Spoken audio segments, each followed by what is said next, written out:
Hi hello good morning বন্ধুগণ, আশা করি তোমরা ভালো আছো। আমিও ভালো আছি। আমি চেন্নাই থেকে পরশুদিনকে আসলাম, পরে ভাবলাম অল্প খেতে ঘুরতে যাই। খেতে ঘুরতে এসে দেখলাম দাদার বাইক কোঠা ওঠাতে আছে।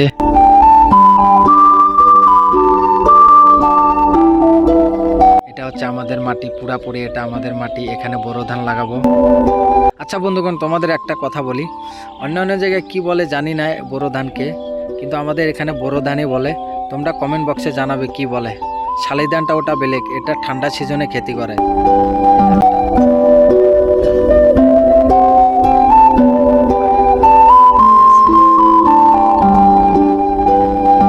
উঠাই একটা একটা করে উঠাতে লাগছে। এটা হাইব্রিড ধান, একটাই লাগাতে হবে। এটা বহুত প্রফিট আছে এই ধানটা করলে, বিঘাতে 35 মন 30 মন নামে। এই যে বাবা খেতে জল ঢুকাচ্ছে। এটা লাগাবো বৃহস্পতিবারের দিন, 10-15 বিঘা এবার লাগাবো বড়। আমাদের অল্প সাপোর্ট করো, আমরা খেতি করা মানুষ।